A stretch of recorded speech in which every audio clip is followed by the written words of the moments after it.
નમસ્તે મિત્રો, યુટ્યુબ ચેનલની અંદર તમારું સ્વાગત છે. આશા રાખું કે તમે લોકોએ હીટ ટ્રાન્સફરનો કન્ટેન્ટ રિવાઇઝ કર્યો હશે. આજે આપણે તેના એમસીક્યુ તરફ જઈએ. તો આપણે એમસીક્યુ સ્ટાર્ટ કરીએ. 10 ગોલ્ડન એમસીક્યુ કે જે દરેક ટોપિકને લગતા કેટલાક એમસીક્યુ છે. તો તમે આનો વ્યવસ્થિત એવો અભ્યાસ કરશો તો તમે કોઈ પણ એમસીક્યુ આ ચેપ્ટરને રિલેટેડ સોલ્વ કરી શકશો. તો આપણે જઈએ હવે પહેલા એમસીક્યુ તરફ. સ્ટાર્ટ. 0.5 મીટર લંબાઈ ધરાવતા સળિયામાં તાપમાન પ્રચલન 80 ડિગ્રી સેલ્સિયસ પ્રતિ મીટર છે.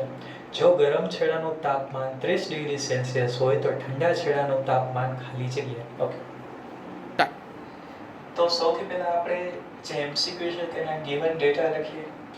સળિયાની લંબાઈ જે છે એ 0.5 મીટર છે. ધારો કે આ એક સળિયો છે, આ તેનો ગરમ છેડો, ત્યાંનું તાપમાન T1, આ ઠંડો છેડો તાપમાન T2.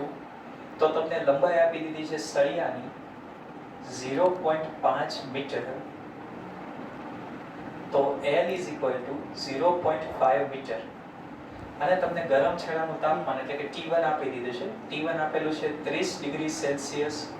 અને તમને તાપમાન પ્રચલન આપી દીધું છે. તાપમાન પ્રચલન dT/dx is equal to 80 degree Celsius પર મીટર. ઓકે. તો હવે તમને ઠંડા છેડાનું તાપમાન પૂછેલું છે. તો આપણી પાસે ઇક્વેશન છે જે મેં તમને કાલ સમજાવ્યું હતું કે dT/dx એટલે તાપમાન પ્રચલન મેં તમને કીધું હતું. તો તમે એવું લખી શકો કે dT/dx is equal to T1 minus T2 divided by L. કાલ આ ઇક્વેશન આપણે જોયું હતું. તો T1 minus T2 divided by L, dT/dx ની કિંમત તમને આપેલી છે 80 is equal to T1 એટલે ગરમ છેડાનું તાપમાન 30 ઓછા T2 and divide by L, length is equal to 0.5 meter. So 30 minus T2 is equal to 80 into 0.5, 40. So T2 is equal to 30 minus 40. Answer will be 10 degrees Celsius. A first method કે કાલ આપણે ઉષ્મા વહનની અંદર જેની ચર્ચા કરી હતી તે તાપમાન પ્રચલનનો એમસીક્યુ હતો. હવે આની અંદર થોડો ઘણો ચેન્જ કરીને પૂછે તો તમે એનું સોલ્યુશન કરી શકો. હવે આપણે જઈએ આપણા નેક્સ્ટ ક્વેશ્ચન તરફ. Second question. સમાન પરિમાણ ધરાવતા ત્રણ સળિયાઓની ઉષ્માવાહકતા 3K, 2K અને K છે. તેમને આકૃતિમાં દર્શાવ્યા અનુસાર જોડેલા છે. તેમના છેડાઓના તાપમાન 100 ડિગ્રી સેલ્સિયસ, 50 ડિગ્રી સેલ્સિયસ અને 20 ડિગ્રી સેલ્સિયસ અનુક્રમે છે. તો જંક્શન બિંદુનું તાપમાન કેટલું? ઓકે. સેકન્ડ ક્વેશ્ચનની અંદર આપણને એક રચના આપી છે. ઓકે. ઉપરના ક્વેશ્ચનમાં 30 minus 40 એટલે -10 ડિગ્રી સેલ્સિયસ આવશે. હવે નેક્સ્ટ ક્વેશ્ચનમાં તમને કંઈક રચના આ રીતે આપી છે.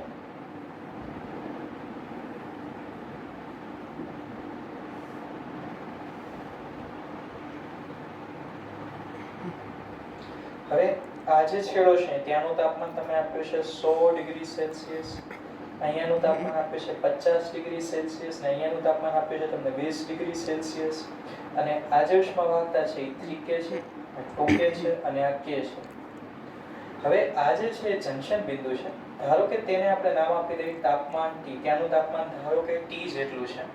તો યાદ રાખો કે સ્થાયી અવસ્થામાં જંક્શન બિંદુનું તાપમાન મેં તમને ગઈકાલે સમજાવ્યું હતું. તો આ જંક્શન બિંદુ છે. તો તમે એવું લખી શકો કે આ જે છે એ રચના 1 છે, આ રચના 2 છે અને આ રચના 3 છે. તો H1 is equal to H2 plus H3. બંને સાઈડ પ્રવાહ સરખો થાય ત્યારે જ સ્થાયી અવસ્થા હોય ને ત્યારે તમે જંક્શન બિંદુનું તાપમાન સરળતાથી શોધી શકો. તો H is equal to Ka delta T divided by L. કાલ આપણે આ સૂત્ર જોયું હતું. તો આપણે લખી શકીએ K1 A delta T. હવે આ છેડાનું તાપમાન 100 છે, 100 માઈનસ જંક્શન બિંદુનું તાપમાન T અને છેદમાં આવશે લંબાઈ is equal to K2A. ક્ષેત્રફળ અને લંબાઈ સમાન હોવાથી આપણે A અને L જ દરેક જગ્યાએ નામ આપશું. T માઈનસ આ છેડાનું તાપમાન છે 50 ડિગ્રી અને છેદમાં લંબાઈ L વત્તા K3A ક્ષેત્રફળ A, તાપમાન જંક્શન બિંદુનું T minus 20 and divide by length L. A અને L બધી સાઈડથી કેન્સલ થઈ જશે. K1 એટલે આપણને આપેલું છે 3K.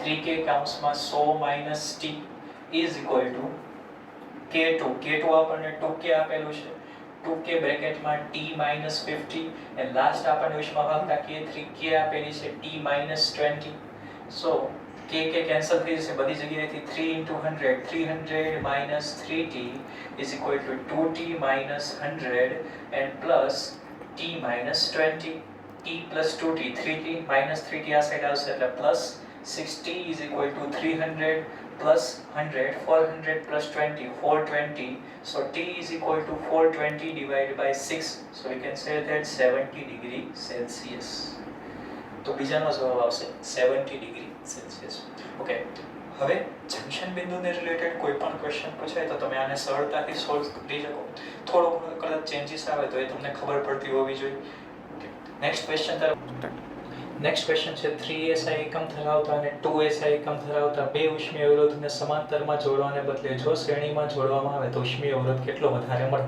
ઓકે હવે બે અવરોધ આપ્યા છે R1 3SI એકમ અને R2 2SI એકમ હવે ધ્યાન દેજો તમને એમ કીધું કે સમાંતરમાં જોડો અને પછી તમે શ્રેણીમાં જોડો તો કેટલો ફેરફાર તમને દેખાય છે ટૂંકમાં કેટલો વધારે જોવા મળે છે તો સમાંતરનું સૂત્ર છે કાલ મેં તમને સમજાવ્યું હતું R ઇક્વિવેલન્ટ અથવા તો તમને સમજાવું R પેરેલલ સમાંતરમાં તો R1 R2 divide by R1 plus R2 તો ઉપર આવશે 3 ગુણ્યા 2 નીચે આવશે 3 વત્તા 2 6 ભાગ્યા 5 60 હોય તો બહાર થાય છે તેથી 1.2 SI એકમ ઓકે આ જ વસ્તુ જો આપણે શ્રેણીમાં કરી R સિરીઝ તો ફક્ત બેયનો સરવાળો R1 પ્લસ R2 3 વત્તા 2 એટલે જવાબ આવશે 5 SI એકમ તો તમને સ્પષ્ટ રીતે દેખાય છે કે જ્યારે પેરેલલમાં હતા સમાંતરમાં ત્યારે 1.2 જવાબ હતો જ્યારે સિરીઝમાં કર્યા શ્રેણીમાં તો 5 જવાબ આવ્યો તો વધારો કેટલો થયો તો ડેલ્ટા R RS RP 5 ઓછા 1.2 જવાબ આવશે 3.8 SI એકમ નેક્સ્ટ ક્વેશ્ચન તરફ જઈએ નેક્સ્ટ ક્વેશ્ચન જો સંપૂર્ણ કાળા પદાર્થનું તાપમાન 50% વધે તો તેની સપાટી પરથી ઉત્સર્જિત વિકિરણ ઊર્જામાં કેટલા ટકાનો વધારો થશે ઓકે હવે ક્વેશ્ચન 4 ની અંદર તમને શું કીધું છે કે જે કાંઈ ઊર્જા છે તમે એમાં 50% નો વધારો કરો છો ઓલરેડી ઊર્જા 100% તો હતી જ હવે જો તમે એમાં 50% નો વધારો કરો તો 150% જેટલી ઊર્જા થઈ જાય તો તમે એમ કહી શકો કે E2 is equal to 1.5 E1 એનો મતલબ કે ઊર્જામાં જે કાંઈ વધારો થયો છે તે 1.5 ગણો છે તમે એમ પણ કહી શકો કે 3/2 E1 ઓકે હવે તમને જે કાંઈ ફેરફાર પૂછવામાં આવે છે તેમાં તમને શું કીધું છે કે ઊર્જામાં જે કાંઈ વધારો તાપમાન પદાર્થનું તાપમાન 50% વધે છે ઓકે મિસ્ટેક અહીંયા ઊર્જામાં કાંઈ વધારો થતો નથી તાપમાનમાં વધારો થાય છે સો T2 is equal to 1.5 T1 so 3/2 T1 આ જે કાંઈ ફેરફાર થયો તે તાપમાનનું છે નવું તાપમાન આપણને પ્રારંભિક કરતા 3/2 ગણું મળે છે તો હવે તમને એમ કીધું છે કે ઊર્જામાં કેટલો ફેરફાર થાય તો કે આપણી પાસે ઇક્વેશન છે તે કે એકમ સમય દીઠ ઉત્સર્જન પામતી ઊર્જા પાવર ચલે છે તાપમાનના ચતુર્ઘાતના 100 પ્રમાણમાં તેથી તમે એમ કહી શકો કે E is equal to E2/E1 is equal to T2/T1 raised to 4 तो E2 is equal to T2/T1 raised to 4 into E1 T2/T1 તમે આમાંથી T2/T1 ને કરતા બનાવો તો 3/2 આવશે 3/2 raised to 4 અને into E1 3 ની 4 ઘાત 81 ના છેદમાં 16 81 ના છેદમાં 16 E1 1685 લગભગ તમે 5 લઈ શકો 5 E1 ઓકે નવી જે ઊર્જા છે એ પ્રારંભિક કરતા કેટલી મળી છે તો 5 ગણી તો કદાચ તમે વિચારો કે 500% બટ નહીં આ તમને નવી ઊર્જા મળી છે તમને જે પૂછ્યો છે એ ફેરફાર પૂછ્યો છે તો E2 E1 divided by E1 into 100 so 5 E1 minus E1 divided by E1 into 100 એટલે જવાબ આવશે 400%. સો કરેક્ટ આન્સર ઇઝ 400%. ઓકે, હવે આપણે જઈએ આપણા નેક્સ્ટ એમસીક્યુ તરફ. Next MCQ, fifth MCQ. કાળા પદાર્થ માટે 27 ડિગ્રી સેલ્સિયસ અને 927 ડિગ્રી સેલ્સિયસ તાપમાને ઉત્સર્જાતી ઉર્જાનો ગુણોત્તર. Okay okay, T1 is equal to 27 degree Celsius and T2 is equal to 927 degree Celsius. હવે તમને જે પૂછ્યો છે એ ઉર્જાનો ગુણોત્તર પૂછ્યો છે. હમણાં મેં તમને સમજાવ્યું કે ઉર્જા એ તાપમાનના ચતુર્ઘાતના સપ્રમાણમાં છે. બટ યાદ રાખો કે જ્યારે તમે આવા પ્રશ્નોનું સોલ્યુશન કરતા હોય તો હંમેશા તાપમાનને તમારે SI એકમમાં ફેરવવાનું છે, એટલે કેલ્વિનમાં ફેરવવાનું છે. તો T1 27 ડિગ્રી સેલ્સિયસ છે એટલે 300 કેલ્વિન થશે. જ્યારે T2 જે છે એ 927 ડિગ્રી સેલ્સિયસ છે એટલે એ થશે 1200 કેલ્વિન. હવે તમે લઈ શકો કે E2/E1 is equal to T2 by T1 raised to 4. So you can say that 1200 divided by 300 raised to 4. So 0 cancel, 3 4s are 4 raised to 4. And the answer આવશે 256. 256/1. પણ તમને ઉર્જાનો ગુણોત્તર પૂછ્યો છે એટલે તમે લખી શકો કે E1 જેમ E2 is equal to 1 જેમ 256. Okay, next question. કયા તાપમાને સંપૂર્ણ કાળો પદાર્થ 5.67 વોટ પ્રતિ સેન્ટીમીટર સ્ક્વેર ના દરે વિકિરણ ઉર્જાનું ઉત્સર્જન કરે છે? આપણને ખબર છે કે આની અંદર આપણને પાવર આપેલો છે. So power is equal to 5.67 watt per centimetre square. તો તમે આને SI એકમમાં ફેરવો તો છેદમાં મીટર સ્ક્વેર હોવું જરૂરી છે. સેન્ટીમીટર સ્ક્વેરને મીટર સ્ક્વેરમાં કન્વર્ટ કરો એટલે 10⁻⁻4 ઉપર આવશે એટલે પ્લસ થઈ જશે 5.67 into 10⁻+4 વોટ પર મીટર સ્ક્વેર. ઓકે, હવે સંપૂર્ણ કાળા પદાર્થની ચર્ચા કરી છે તો આપણે સૂત્ર લખી P is equal to sigma EAT⁻4. યાદ રાખો કે જ્યારે એકમ ક્ષેત્રફળ દીઠ વાત થતી હોય એટલે A is equal to 1, સંપૂર્ણ કાળા પદાર્થ માટે E is equal to 1. So A is equal to 1, A is equal to 1.